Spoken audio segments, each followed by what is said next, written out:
তো কেউ নেই, তার মধ্যে বাবা কাজে গেছে, কখন ফিরবে কোনো ঠিক নেই, ঠাকুমাও বেরিয়েছে। আমাদের একটু তাড়াতাড়ি তাড়াতাড়ি বাড়ি ফিরতে হবে। দিদি কি গরম, তাই না?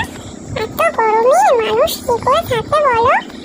প্রচন্ড রোদ, বৃষ্টি তো হচ্ছেই না। হ্যাঁ রে, ভীষণ গরম। এই গরমে যত পারবি জল খাবি, তার কারণ কি, যত জল খাবি তত ভালো থাকবে শরীর। ওই দেখো দিদি, চলে এসেছি আমরা। মার শরীরটা না খুব খারাপ, তোমাকে একবার যেতে হবে, মা বলেছে তোমাকে নিয়ে যেতে।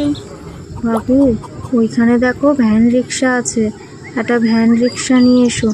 আমি তো অত দূর পায়ে হেঁটে যেতে পারবো না, তুমি ওটা নিয়ে আসো, তারপরে যাচ্ছি। ঠিক আছে ঠাকুমা, আমি তোমাকে এখনই এনে দিচ্ছি।